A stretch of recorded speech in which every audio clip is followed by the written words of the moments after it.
La siguiente presentación le sirve como repaso de conceptos básicos de la ley de Ohm y circuitos básicos.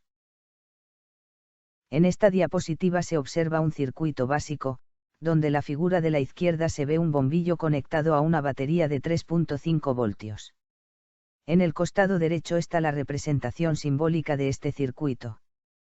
Para que la corriente fluya a través de los cables, es necesario tener una fuente de energía y una carga que en este caso es el bombillo que está consumiendo la energía que entrega la batería. Observemos con más profundidad los componentes del circuito para que se tenga claro los valores, símbolos y unidades de medida. El voltaje que entrega la batería es la energía que alimenta el circuito. Se simboliza con la letra V y su unidad de medida son los voltios. La corriente eléctrica es el flujo de energía que fluye a través de un conductor eléctrico. Esta cantidad se conoce como intensidad de corriente y por esto se representa con la letra I. Su unidad de medida son los amperios representado con la letra A mayúscula.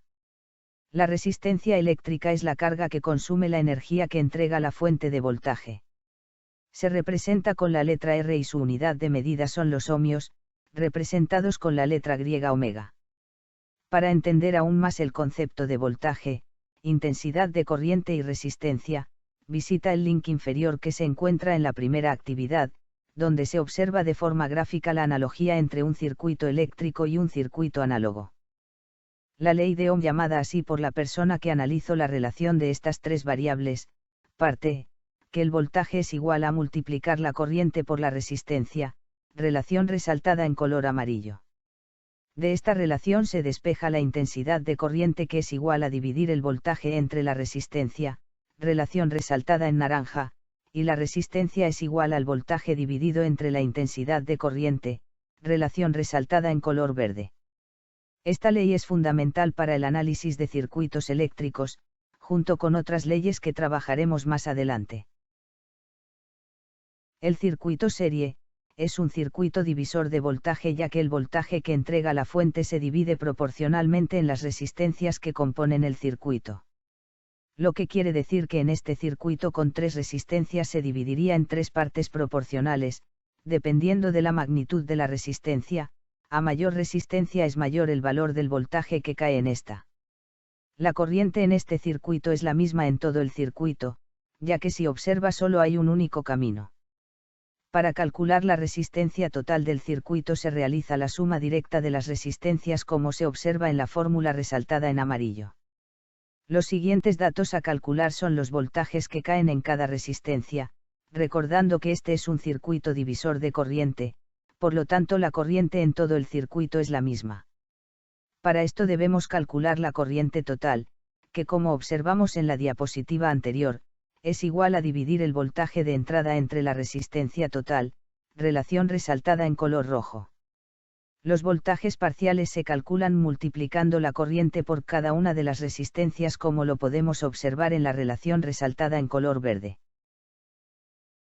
El circuito paralelo es un circuito divisor de corriente, ya que el voltaje que entrega la fuente es la misma que cae en todas las resistencias.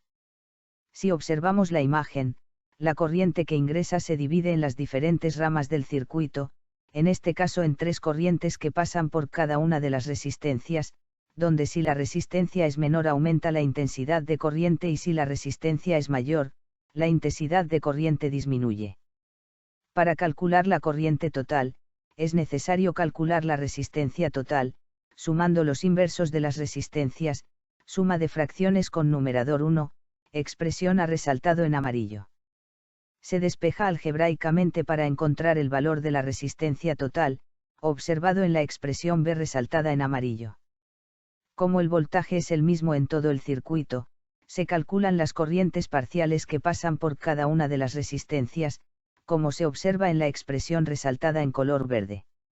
Si se suman estas corrientes parciales, dan como resultado la corriente total. Espero que esta presentación le ayude a entender la diferencia entre el circuito serie y paralelo, al igual que pueda comprender las magnitudes y unidades de medida para el análisis de circuitos básicos.